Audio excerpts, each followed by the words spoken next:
ॐ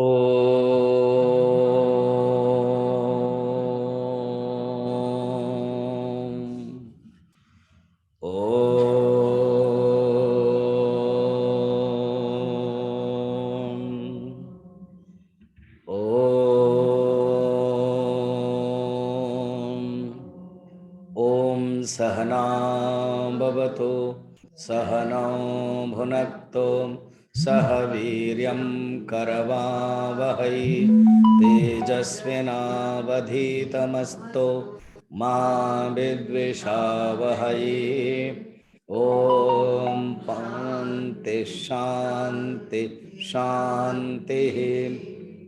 गुरुर्ब्रह्मा गुरुर्विष्णुः गुरुर्देवो महेश्वरः गुरुरेव परं ब्रह्म तस्मै श्रीगुरवे नमः। समस्तजनकल्याणे निरतं करुणामयं नमामि चिन्मयं देवं सद्गुरुं ब्रह्मविद्वरं सद्गुरुं ब्रह्मविद्वरम् शंकरं शंकराचार्यं केशवं बादरायणं सूत्रभाष्यकृतौ वन्दे भगवन्तौ पुनः पुनः। गुरुमात पिता गुरुबन्धु सखा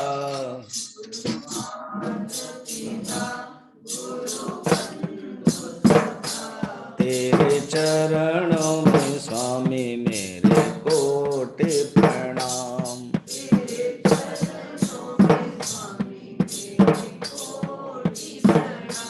प्रियतम तुम्हें प्राणनाथ तुम्हें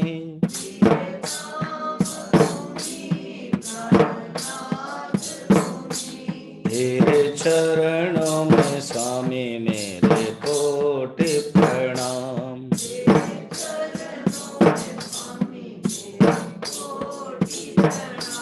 तुम्हें भक्ते हो तुम्हें शक्ति हो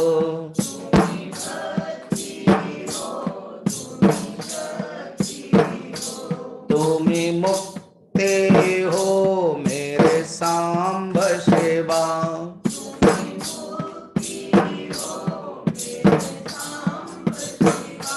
तुम्हें प्रेरणा तुम्हें साधना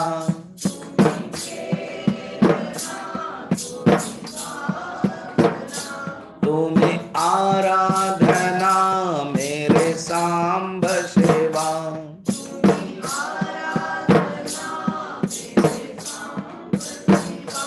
तुम्हें प्रेम हो तुम्हें करुणा हो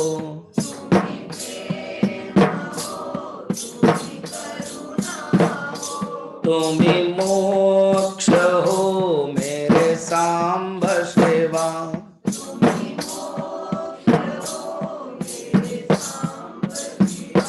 गुरु मात पिता गुरु बंधु सखा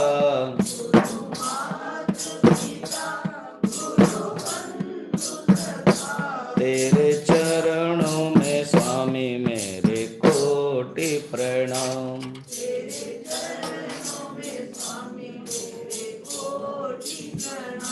मेरे कोटि प्रणाम मेरे कोटि प्रणाम।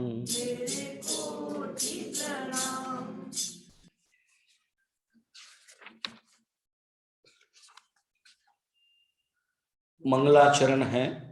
श्री हरिम परमानंदम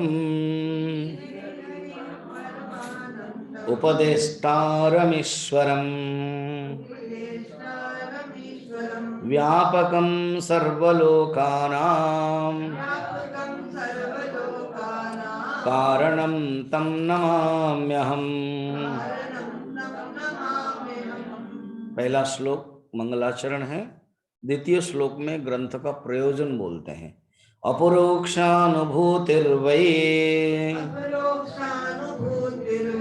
प्रोच्यते मोक्ष सिद्धये सद्वीरेव प्रयत्नेन वीक्षणीया मुहुर्मुहुः। ग्रंथ का प्रयोजन है, वो क्या ग्रंथ का प्रयोजन है कि मोक्ष है, और कौन उसके अधिकारी है? सद्विहि। अब है साधन चतुष्टय संपन्न। साधन चतुष्टय बताने के लिए ये यहाँ पर विशेषता बताई गई है कि साधन जो चार है, विवेक, वैराग्य, समाधि, षटक संपत्ति, मुमुक्षुत्तम, वही प्राप्त कर सकता है जिसने अपने जीवन में वर्णाश्रम धर्म का पालन किया हो। इसके लिए उन्होंने तीसरा नंबर श्लोक में बताते हैं। रियली देखा जाए साधन चतुष्टय 4 नंबर श्लोक में प्रारंभ होगा, मगर यहां प्रतिज्ञा करते हैं, इसको बोलते हैं प्रतिज्ञा वाक्य। तो कि वैराग्य आदि चतुष्टयम, नियम के अनुसार पहले विवेक होता है, मगर यहां पर वैराग्य आदि पहले बताया, उसको हम बाद में देखेंगे। इस श्लोक में जो पहला चरण में 3 बातें हैं, देखा जाए 4 बातें हैं, उसको आलोकपात करते हैं। स्ववर्णाश्रम धर्मेण तपसा हरितोषणा साधनं प्रभवेत् पुंसाम् वैराग्यादि चतुष्टयम्।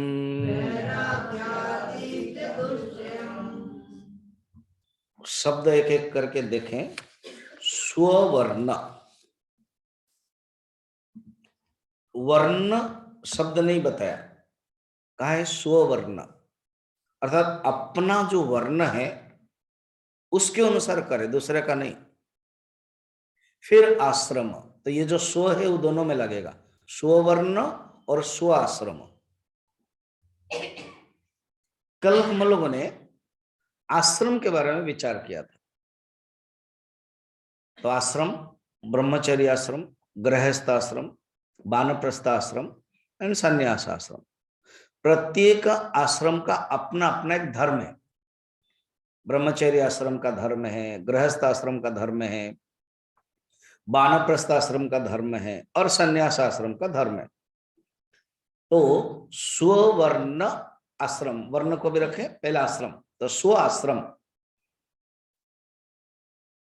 प्राय लगभग सब लोग, आप लोग गृहस्थ जीवन में, तो गृहस्थ जीवन का जो धर्म है, तो गृहस्थ जीवन का धर्म क्या है ना? अपना जो कर्म जीविका करना और बच्चे पालन करना, सबके ध्यान रखना, पिता के दृष्टि से पुत्र का ध्यान पालन आदि, इसको कहते हैं गृहस्थ आश्रम का धर्म।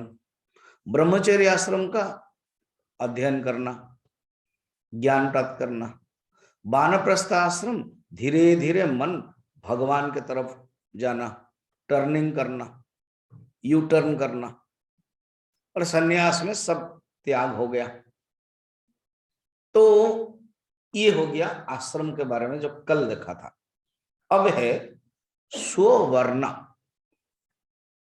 वर्ण है, देखा जाए तो वर्ण व्यवस्था, ये वर्ण व्यवस्था, वर्ण जो शब्द है ये व्यवहार नहीं होता है साधारण व्यवहार में। जैसे कल मैंने कहा था, किसी ने पूछा व्हाट इज अपरोक्षानुभूति। किसी ने तो पूछा कि स्वामी जी मैं बुक स्टॉल जाऊंगा, ये अपरोक्षानुभूति के लिए कौन सी किताब चाहिए? मैंने कहा अपरोक्षानुभूति के लिए अपरोक्षानुभूति किताब चाहिए ना, ऐसे मिलती है क्या ना? हाँ, उन्होंने क्या सोचा कि अपरोक्षानुभूति है जो अपने अंदर अनुभव करना, उसके लिए कोई एक किताब होगी, उस किताब का नाम कुछ अलग होगा। अपरोक्षानुभूति के लिए किताब का नाम भी अपरोक्षानुभूति। दिल्ली ट्रेन जाने के लिए पटियाला रेलवे स्टेशन में जो ट्रेन भी खड़ी है उसको भी दिल्ली ही बोलते हैं। क्या खड़ी है? दिल्ली खड़ी है। तो जाने, जहां जाते हैं गंतव्य वो भी दिल्ली, और जाने के जो साधन है वो भी दिल्ली। अपरोक्षानुभूति गंतव्य है और साधन जो ग्रंथ है वो भी अपरोक्षानुभूति है। तो जो वर्ण है वो शब्द व्यवहार कम होता है। एक कॉमन लैंग्वेज में जाति प्रथा, कौन से जाति के हो तुम बोलते हैं, तो जाति शब्द इंग्लिश में कैस्टिज्म, कैस्ट सिस्टम एंड कैस्टिज्म अलग अलग। एक है जातिवाद और एक है जाति प्रथा। जो कैस्ट सिस्टम वो जाति प्रथा है, और जो कैस्टिसिज्म ये वो है जातिवाद है। तो वर्ण से जाति प्रथा ही और जाति प्रथा से जातिवाद हो गया। और ये जातिवाद एक झगड़ा और एक आधार बन गया राजनीति में। अब इसमें नहीं जाएंगे, मुझे इंटरेस्ट भी नहीं है। तो यहां पर रियली वर्ण जो व्यवस्था है, वर्ण व्यवस्था, वर्ण सबका अपना अपना वर्ण है। डायरेक्ट चलिए, भगवान कृष्ण ही गीता में कहते हैं चतुर्थ अध्याय के 13 नंबर श्लोक में, चातुर्वर्ण्यम मया सृष्ट गुण कर्म विभागशः। बस इतना ही अभी लेंगे, फिर वो नीचे वाला तस्य कर्तारम जरूरत नहीं। ये जो वर्ण है व जाति प्रथा है, जातिवाद नहीं। जातिवाद क्या है?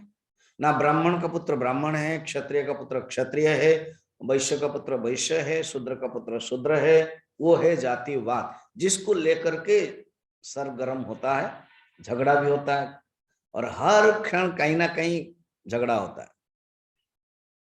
पहले भी होता था, पता नहीं चलता था, अभी होता है, पता चल जाता है।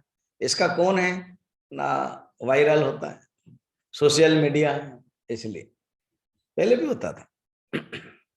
अब इतना मॉडर्न होने के बाद भी इसी में कुकुन में पड़े रहते हैं। अगर कोई अगर नाम बोलेगा, तुम्हारा नाम क्या है ना, रविंद्र कुमार एग्जाम्पल, तो समझ में नहीं आएगा। अरे बाबा रविंद्र को उसके बाद का बोलो ना टाइटल, तभी समझ में आ जाएगा ना। सिंह, गुप्ता, मिश्र, पकड़ में आ गया है ना। आजकल क्या, तुम्हारी लड़की का नाम क्या ना, प्रज्ञा अपराजिता, फिर और क्या है ही नहीं है कुछ, प्रज्ञा अपराजिता, बस। वो लफड़े में कौन पड़े। अब प्रज्ञा अपराजिता अगर बोल दिया, तुम नाम नहीं बोलना चाहते हो, सिंह, दास कुछ है, मगर उससे पता चल जाएगा कैसे। भगवान कृष्ण कहते हैं गुण कर्म विभागशः। वर्ण माने क्या है, अगर शब्द को ध्यान रखें, तो ये जो जाति शब्द है वो बात की बात है। जाति शब्द था नहीं रियली, जो जाति है वो था नहीं, वो वर्ण शब्द है ओरिजिनल। वर्ण माने रियली रंग, कलर, वर्ण।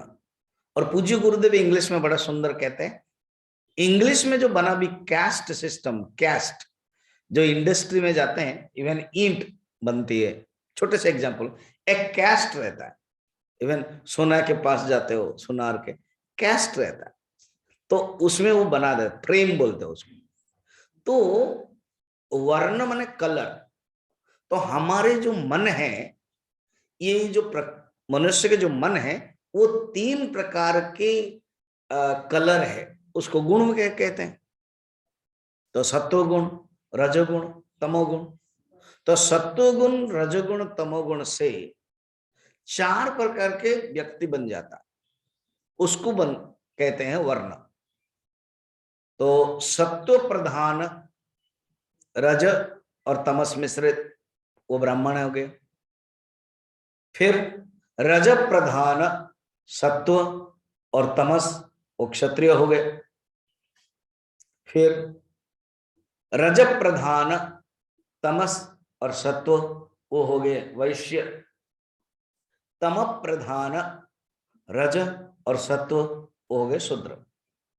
पूज्य गुरुदेव या कहीं पर बड़ा सुंदर डिवीजन किया गया है, जैसे 50% सत्व, 30% रजस, 20% तमस ब्राह्मण। फिर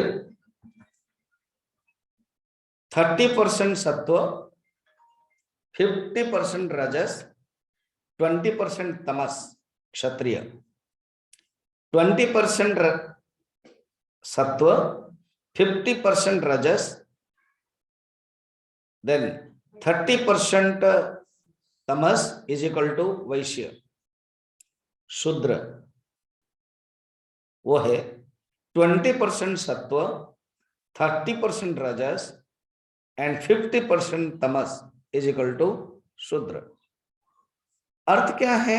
सत्वगुण प्रधान सम, दम, तपस्या आदि है, वो है ब्राह्मण। तो किसी भी जाति में हो, अगर शूद्र जाति में हो और उसके अंदर सत्व गुण है तो ब्राह्मण है। अगर ब्राह्मण है जाति की दृष्टि से मगर उसके अंदर रजस है, नौकरी क्या कर रहा है कर्म की दृष्टि से कि मिलिट्री में है तो क्षत्रिय, बिजनेस कर रहा तो वैश्य, कोई छोटा सा पढ़ाई नहीं किया, बुद्धि तेज नहीं है, नौकरी कर रहा तो शूद्र है। तो गुण कर्म विभागशः, इसलिए कर्म प्रधान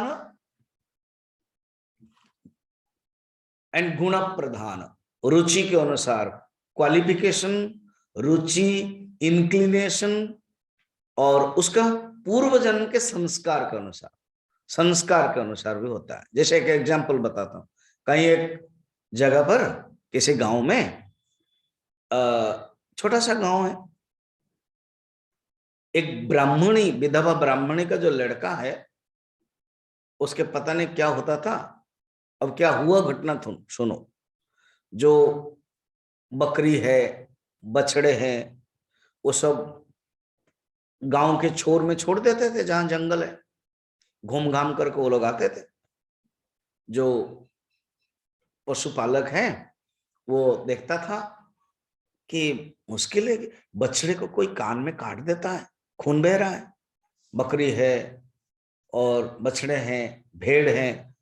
तो उसने पता लगाया, एक लड़का है छोटा सा, पाठशाला जाता था स्कूल, और उससे अपने किताब के जो बैग है उससे चाकू निकलता था, उसको पकड़ता था, काटता था, उसके बाद धोता था, फिर रखता था। पता लगाया उसने कौन है, अरे वो विधवा ब्राह्मणी का बेटा है। तो उस गांव का नियम था, कुछ भी समस्या है तो वो मंदिर का जो पंडित है उनको बोला जाएगा। तो पंडित को बोले, जो ज्ञानी है, मगर चिंता मत करो, वो मैं बोलूंगा। तो ब्राह्मणी को बुलाया, विधवा ब्राह्मणी को, सच सच बताओ, ये जो लड़का है तुम्हारा, तुम्हारा लड़का है कि किसी दूसरा का है, सच सच बता दो। तो वो रोने लगे, कहने लगे हाँ, मेरे पतिदेव के जो रोग हुआ उसी 1 साल में वो तो पूरा बेड रिडन में गए। मेरे पड़ोस के जो चमार का लड़का था जवान, उसके साथ मेरा संपर्क हुआ, उसी से ये लड़का है। देखा, इसको क्या कहते हैं? पूर्व जन्म का संस्कार लेकर के पिता के माध्यम से, हालांकि माता जो गर्भ है वो क्षेत्र ब्राह्मण है, फिर भी जीवात्मा पिता के गर्भ के, पिता के रज, पिता के शक्ति, पिता के गुण से वो आया। और ब्राह्मण पुत्र समाज की दृष्टि से कहलाने पर भी उसके अंदर जो अपना संस्कार है वो करता गया। अच्छा, एक मिट्टी का भी संस्कार होता है। कहीं वर्णन ने मैंने पढ़ा था, एक गांव में गिरजाघर बना दिया, चर्च। तो चर्च बना दिया, तो जब वो लोग ध्यान कर रहे थे संडे में, सबको मारने की वृत्ति आती थी। ये क्या बात है? तो देखा कि 100 साल पहले वो जगह बुचर खाना था, सब मरने की थी। ये बात है। देखो, मिट्टी का भी एक स्थान है, मिट्टी का भी एक स्थान है, मिट्टी का भी एक संस्कार रहता है। तो ये है, तो व्यक्ति का तो है ही। तो इसीलिए यहाँ कहते हैं चातुर्वर्ण्यम मया सृष्ट गुण कर्म विभागशः। भगवान कहते हैं स्ववर्ण माने अपना वर्ण जानो, स्वधर्मे निधनम श्रेय परधर्म भयावह। इसलिए स्व शब्द बड़ा इंपॉर्टेंट है। स्ववर्ण फिर आश्रम, स्ववर्ण आश्रम धर्मेण, धर्म माने सत्कर्म, तो जो सत्कर्म होता है ये दो प्रकार होता है। क्या? एक है सकाम और एक है निष्काम। तो यहां कोई एक स्व धर्म पालन करेगा मगर सकाम स्वर्ग प्राप्त करने के लिए, तो कहते नहीं। तो एंड वो तपस्या, तपसा, तो सकाम भी तपस्या होती।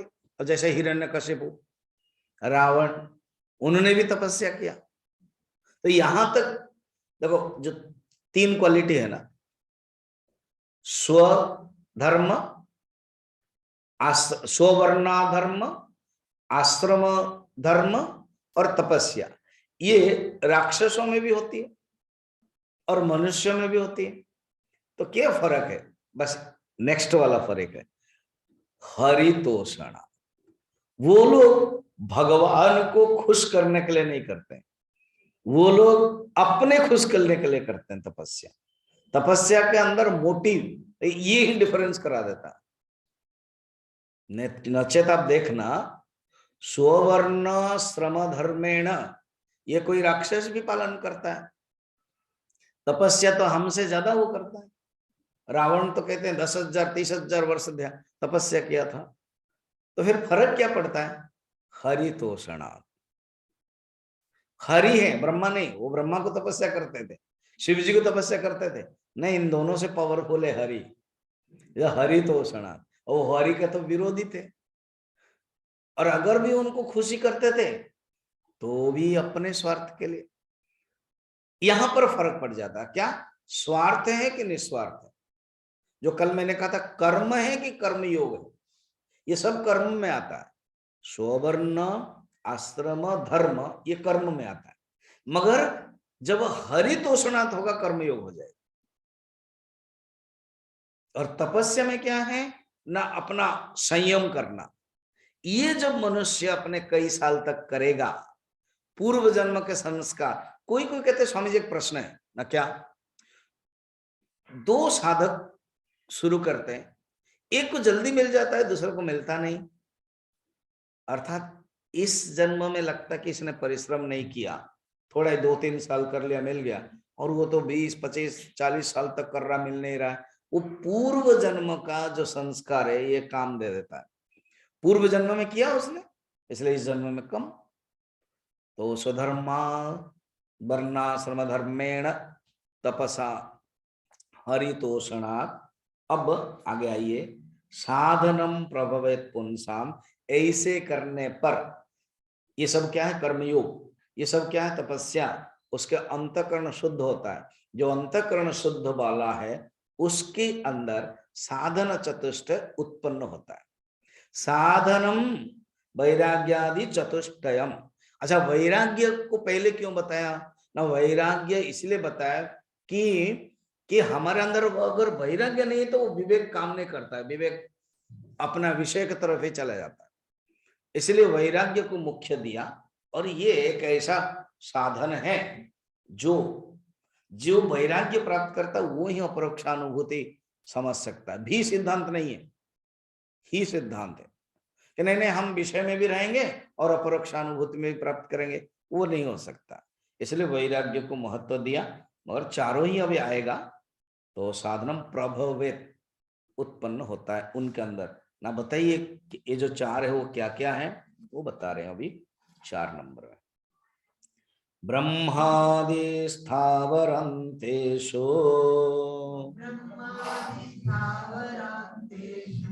वैराग्यम विषयेष्वनो यथैव काकविष्ठायाम् वैराग्यम तद्धि निर्मलम्। आचार्य शंकर के मन में है, ये जो ग्रंथ में लिख रहा हूं ये थोड़े से साधना जो कर चुके हैं, कर रहे हैं, जो थोड़े प्रौढ़ है, जो थोड़े एक्सपीरियंस्ड है, न्यू कमर्स नहीं है इंग्लिश भाषा में, दे आर प्रैक्टिशनर्स, इसलिए कुछ कुछ शब्द दे रहे हैं। ये ऐसा वैराग्य जो निर्मल वैराग्य। तो वैराग्य 2 प्रकार है, एक निर्मल वैराग्य और एक श्मशान वैराग्य।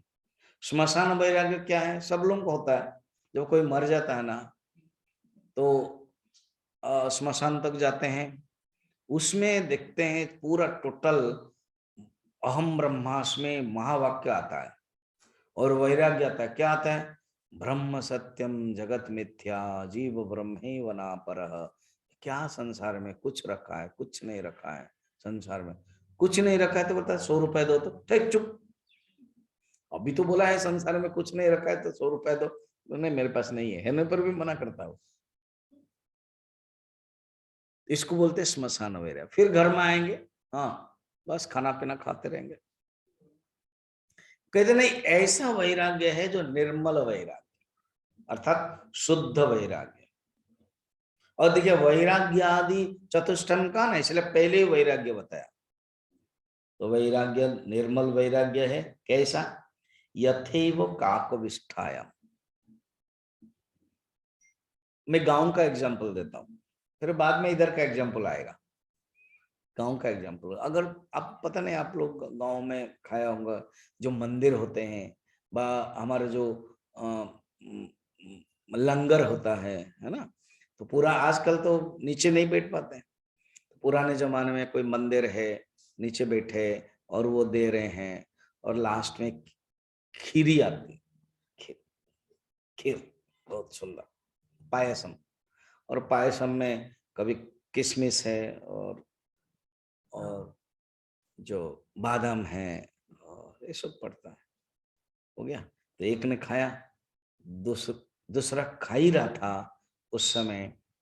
एक जो बरगद का पेड़ है ना, उसी के मंदिर है, उसी के नीचे सब बैठते हैं।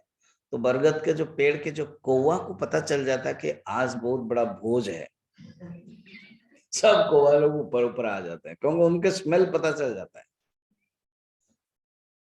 तो और आप बैठे हो, सब कुछ खाया, खीर इतना सुंदर दिया है, उसी समय ही गिरा। हो गया। और आपको पता नहीं, आपने सोचा कि किसमिस है।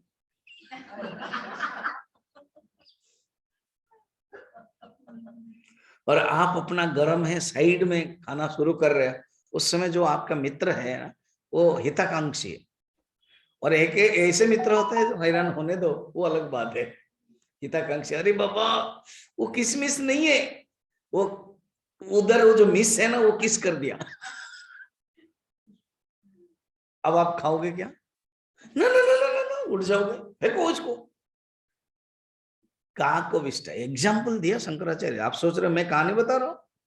देखो, यथैव काक विष्टायाम, काक माने कौवा, क्रो।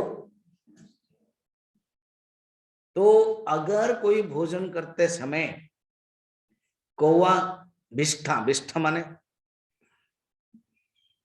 कर दिया, तो खाएंगे क्या? कि नहीं नहीं, उसको उस पोर्शन को हटा के देन खाएंगे, होगा नहीं। एक मक्खी चूस होता है, मक्खी चूस, कंजूस को मक्खी चूस बोलते हैं। वो कहानी कैसे होती है? ऐसे कहा गया है, उसको दूध दिया गया, दूध के ऊपर मक्खी गिर गई थी। तो उसकी पत्नी ने कहा कि अरे मक्खी गिर गई, आप दूध क्या, दूध इतने रुपीस का है और मैं दूध फेंक दूं? चलो मक्खी को फेंकने, फिर सोचा कि उस मक्खी में भी बहुत दूध है, उसने चूस लिया और मक्खी को फेंक लिया। तब से कहा जाता है मक्खी चूस। तो कैसे नाम बना? उसको कहते हैं कंजूस। तो ऐसे कोई करता है? ऐसे भी होते होंगे, और जो विवेक वाले हैं वो नहीं करेंगे। काक विष्ठायाम, तो तुरंत वैराग्य आता है। ऐसे वैराग्य होना चाहिए। और झटति बोलते हैं संस्कृत में, झटति माने ऑल एंड सडन, तुरंत। किसको? अभी तो भोजन के बारे में तो हमने कर लिया। कहते थे ऊपर लिखा है ब्रह्मादि स्थावरांतेषु, ब्रह्मलोक से लेकर के कोई पत्थर, स्थावर, जड़ पदार्थ से जो विषय है, ये सब विषय है, ये समस्त विषयों से वैराग्य कैसे? काकविष्टा जैसे करना ही वैराग्य है। उसके पहले हम लोगों ने तत्वबोध में पढ़ा यह स्वर्ग भोगेशु इच्छा राहित्यम, ये इस संसार में और स्वर्ग, इससे भोग में कोई इच्छा नहीं है, वो वैराग्य है।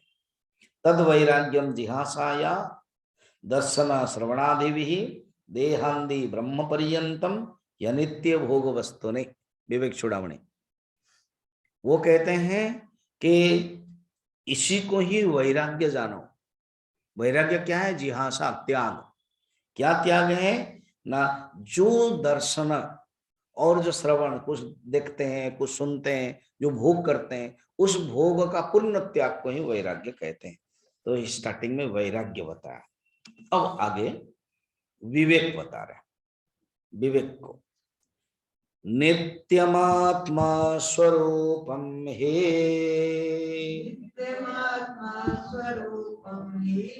दृश्यम तद्विपरीतगम, एवं यो निश्चय सम्यक, विवेको वस्तुनः सवै। अब सेकंड विवेक कहते हैं। बाकी जितने भी ग्रंथ है, तत्वबोध है, आत्मबोध है, विवेक चूड़ामणि है, पहले विवेक कहा था, बाद में वैराग्य कहा था।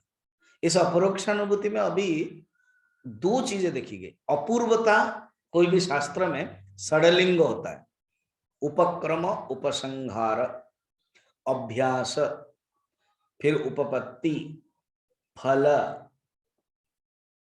अपूर्वता, ये सब चीजें। अपूर्वता का अर्थ है यूनिकनेस।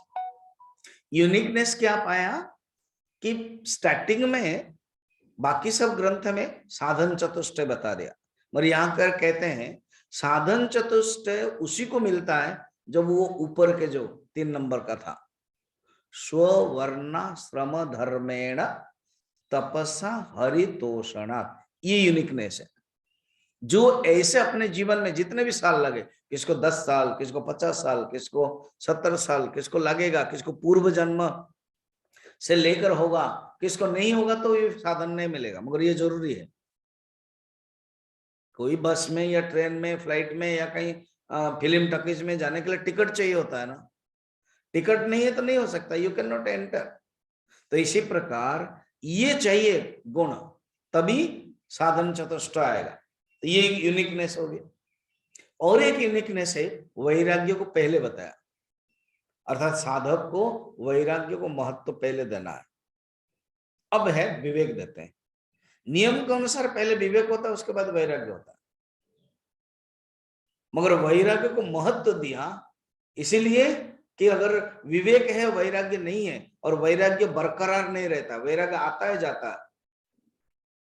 क्यों? ये जो आसक्ति है ना, ये आसक्ति मनुष्य को पकड़ लेता है, जकड़ लेता है।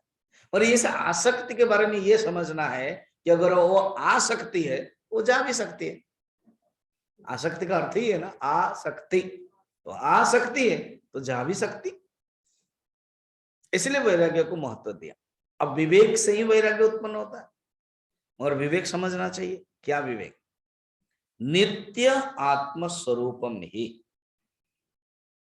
नित्यानित्य वस्तु विवेक। विवेक शब्द बना कैसे? वैराग्य शब्द कैसे बना? कैसे शब्द को विचार करते? वैराग्य, विरागस्य भाव इति वैराग्य, अर्थात विराग के भाव है। कोई वस्तु है या न हो, वो वस्तु के ऊपर निर्भर नहीं है, भाव के ऊपर निर्भर है। हाँ, स्टार्टिंग में साधक को ये वस्तु से भी दूर रहना पड़ेगा। तो कहते नहीं नहीं नहीं, हम वस्तु जैसे तैसे रहो, हम कर लेंगे, नहीं होगा। वो भाव प्रधान है। स्टार्टिंग में वस्तु से दूर भी रहना पड़ता है, भाव भी रखना पड़ता है। बाद में ऐसे स्थिति आ जाती है, वस्तु रहे या ना रहे कोई फर्क नहीं पड़ता। तो वैराग्य सब भाव, भाव प्रधान है। It is a quality. वैराग्य is a quality, it is not related with objects, याद रखें। मगर ऑब्जेक्ट से वैराग्य होना, related with object and object से वैराग्य होना अलग अलग बात है। It is not related with object, ये फ्रॉम ऑब्जेक्ट है। ऑब्जेक्ट से वैराग्य प्राप्त करना है, और ये भाव प्रधान है। It is a quality, adjective है, क्वालिटी ऑफ ए माइंड। विवेक भी ऐसा ही है। विवेक क्या है? ये शब्द बना कैसे? विवेक का अर्थ है विच धातु, एक धातु होता है, धातु माने रूट, कोई भी शब्द बनता है, किसी किसी का भी नाम है तो एक धातु बनता है, ठीक है? कोई भी नाम, जैसे माधव हो, कोई भी नाम आप बताओ, तो वो उसका संस्कृत का जो नाम है वो एक रूट से चलता है, धातु से चलता है। तो विवेक शब्द बना विच धातु, जैसे भज, भजन, भज, सेवायाम, भज का अर्थ है सेवायाम, ठीक? इसी प्रकार विवेक, तो विवेक माने विच धातु, विच धातु का अर्थ है पृथक करने, अलग अलग करना। तो क्या अलग अलग करना? नित्यानित्य वस्तु विवेक, एक ही नित्य वस्तु। क्या नित्य वस्तु? ब्रह्म एक नित्यम, तद व्यतिरिक्तम सर्वम अनित्यम।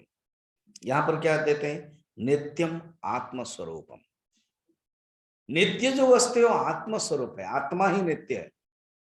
और दृश्यम तद विपरीतगम, बाकी जो उसके विपरीत, नित्य के विपरीत अनित्य, और वो दृश्य है। और ये कौन है?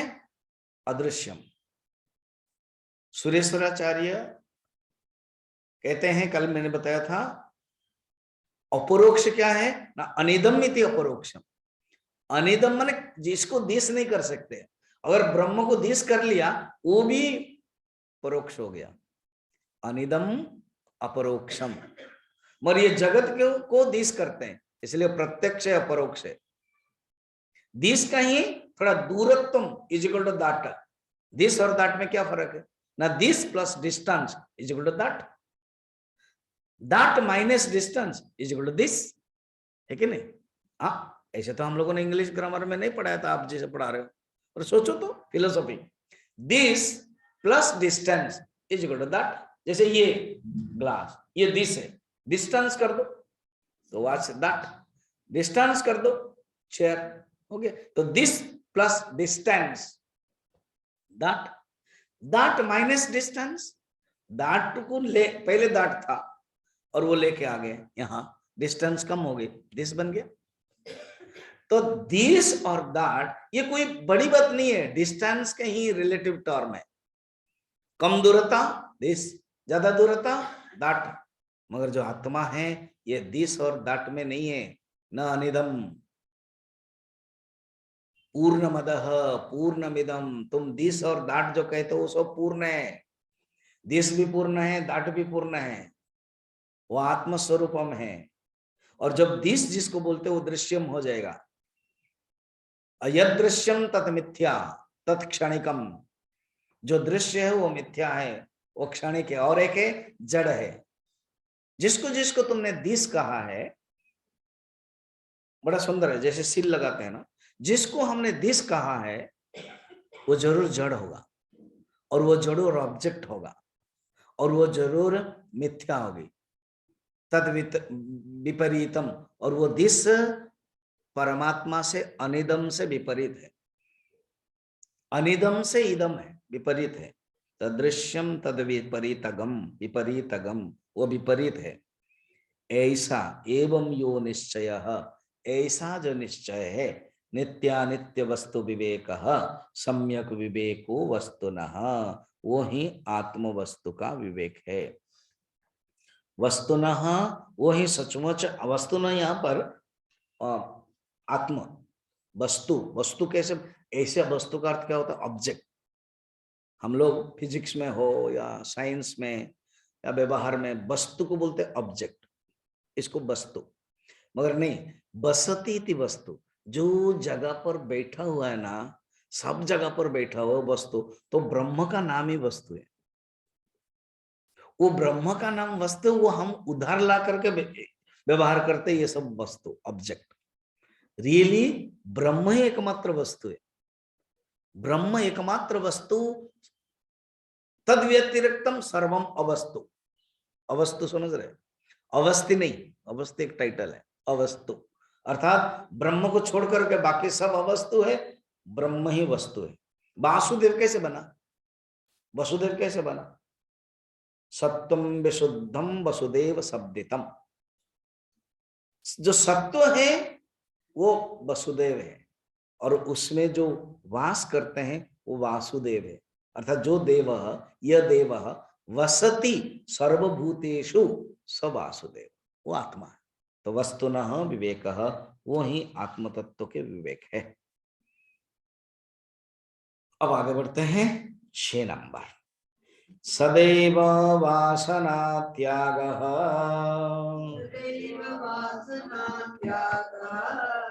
समोयमिति शब्दितः, निग्रहो बाह्यवृत्तेना, दम इत्यभिधीयते।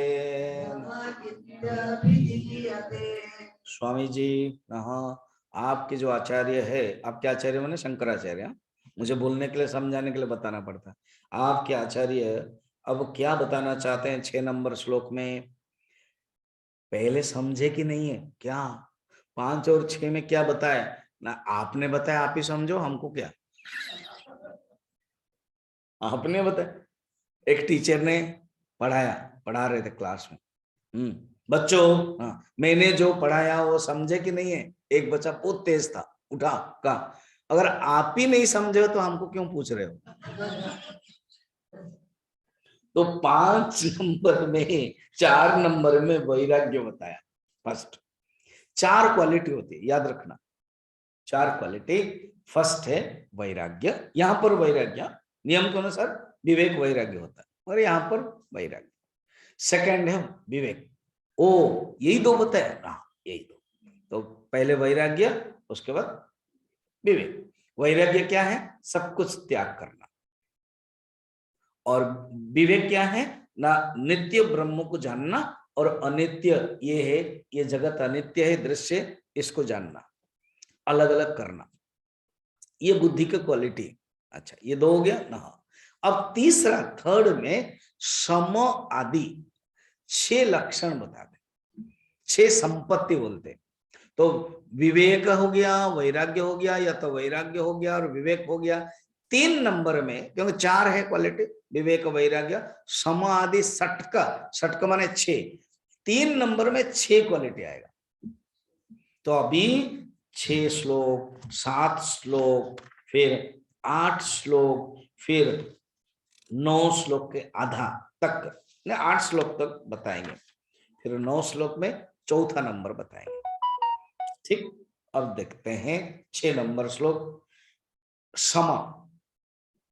तो जो 6 नंबर श्लोक में 2 बताते हैं, तीसरे पॉइंट में 6 पॉइंट आएगा। पहले सम, फिर दम, ये दोनों है। सम क्या है बोल रहे हैं, देखिए, सदैव वासना त्याग, सम इति, सम अयम इति शब्दिता।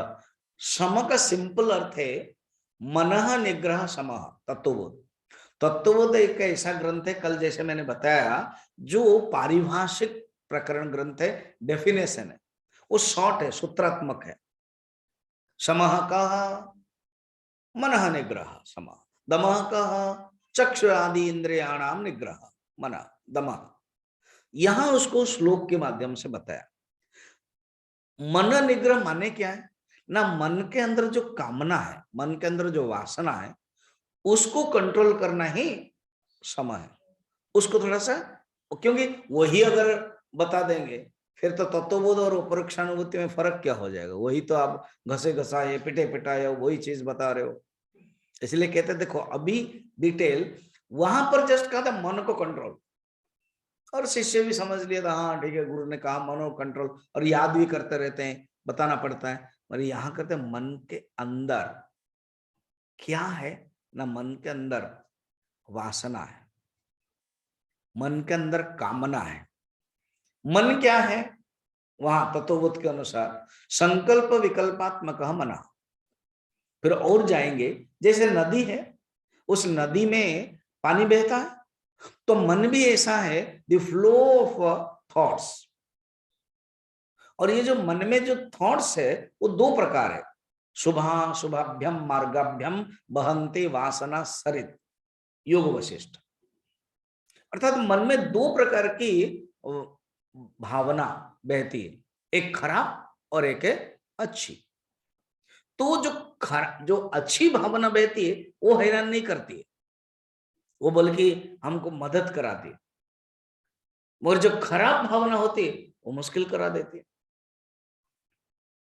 जैसे एक गाड़ी है और एक गाड़ी का जो गियर है और ब्रेक है और सब कुछ टिप टॉप चल रहा है ना, और वो ठीक चल रहा है, बढ़िया चल रहा है।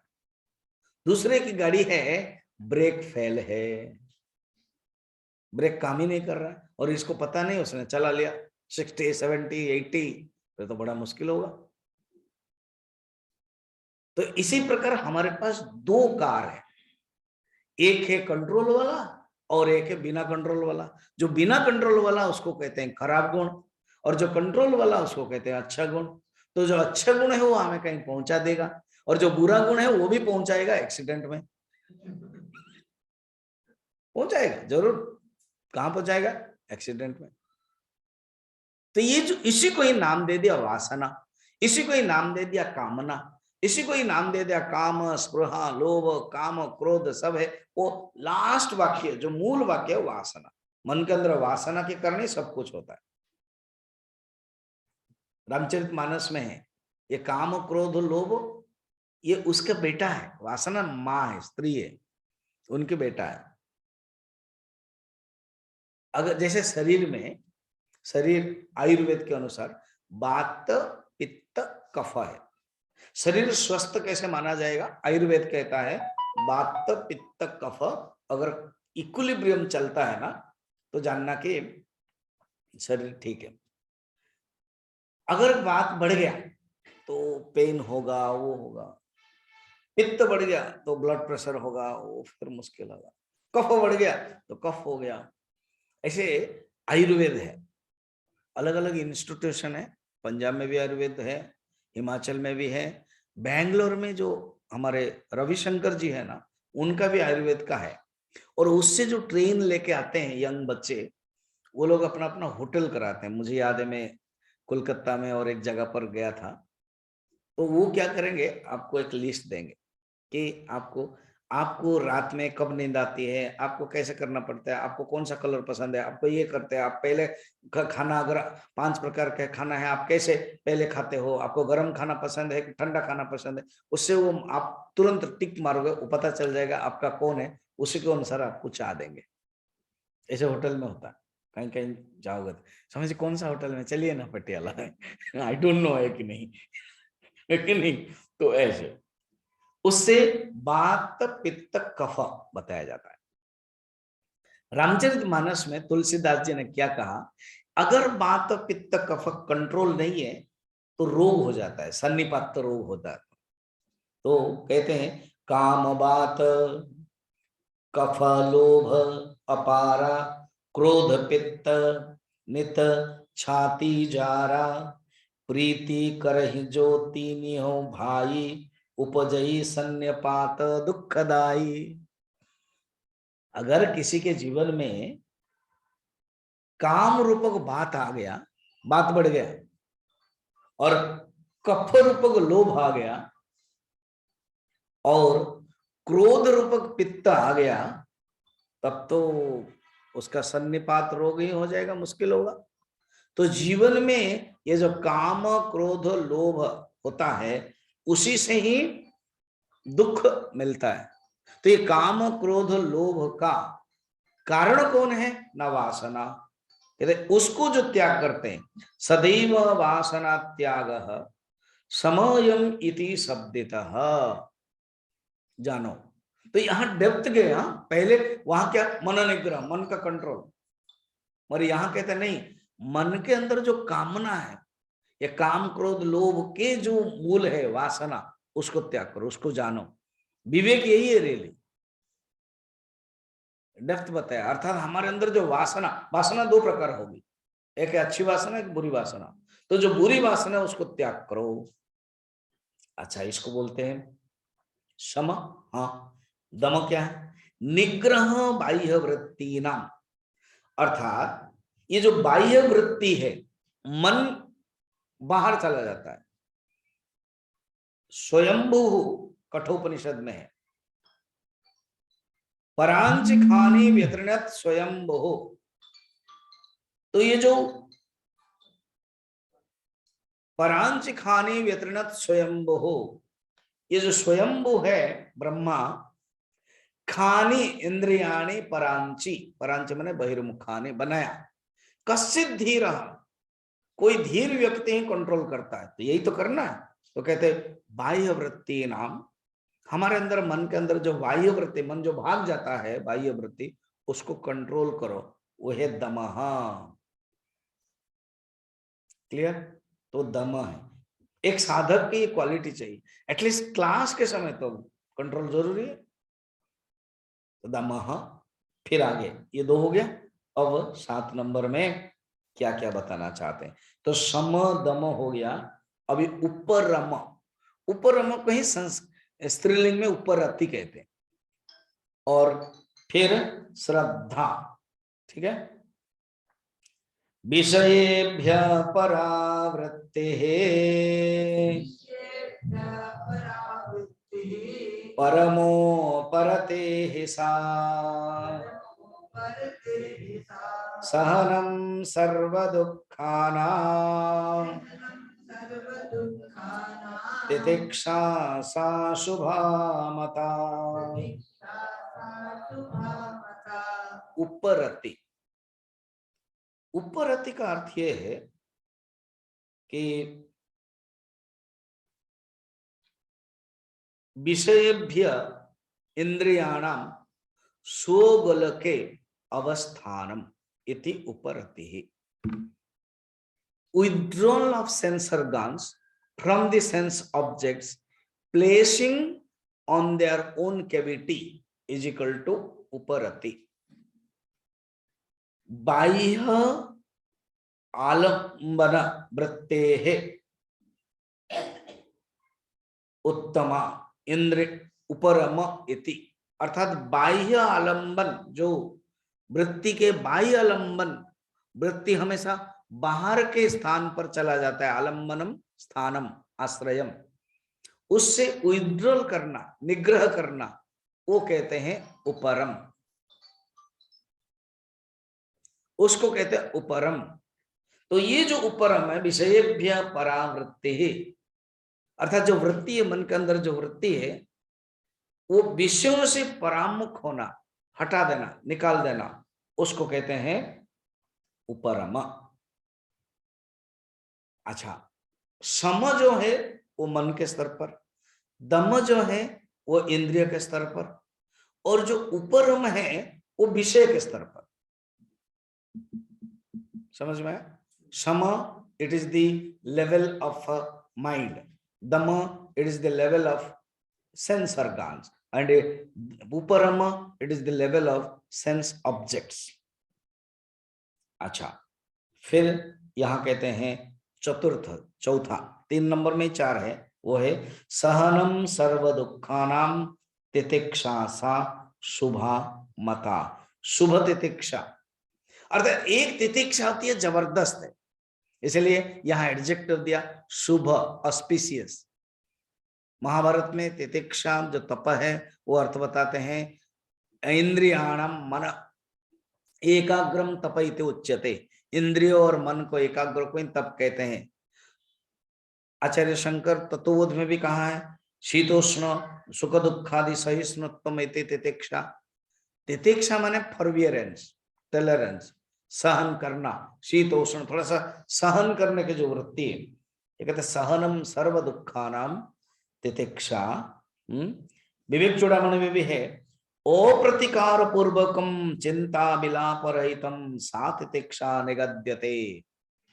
इसमें क्या? अप्रतिकारम, तिथि, जैसे कोई स्टूडेंट है, कोई गुरुकुल में पढ़ाई कर रहा है, उसको कहते हैं बस तुम ठंडे पानी में स्नान करो, उसका मन नहीं है, करना पड़ता है, सवेरे सवेरे उठ के आओ, मन नहीं है, करना पड़ता है, तो कहते हैं अप्रतिकार, कोई प्रतिकार नहीं, कोई ऑब्जेक्शन नहीं। तो तितिक्षा में ऑब्जेक्शन देना, इसलिए वो शुभ है। यहाँ एडजेक्टिव देते हैं, वहां क्या बता दिया विवेक चूड़ामणि में? अप्रतिकारम, कोई प्रतिकार नहीं, कोई ऑब्जेक्शन नहीं। और यहाँ शुभ में बता दिया वो अर्थ। और एक है चिंता विलाप, करते हैं मगर चिंता रहती है, पता नहीं क्या करना, कब तक करना पड़ेगा, क्या करना पड़ेगा, वो चिंता रहती है। ऐसे कोई भी तितिक्षा में, सहनम सर्व दुख में कोई चिंता भी नहीं है, कोई विलाप नहीं है, इसी को कहते हैं शुभ। शुभ माने ऑस्पिशियस, शुभ माने अच्छी, अच्छी तितिक्षा है। ये चार हो गया, सम दम उपरमति, उपरम बोलते मगर उपरति स्त्रीलिंग में तितिक्षा, चार। तितिक्षा शरीर के दृष्टि से देखो, एक है मन, दूसरा है इंद्रिय, याद रखना, एक है मन, दूसरा है इंद्रिय, और एक है विषय, और एक है शरीर। अब है 8 नंबर, निगमाचार्य वाक्येषु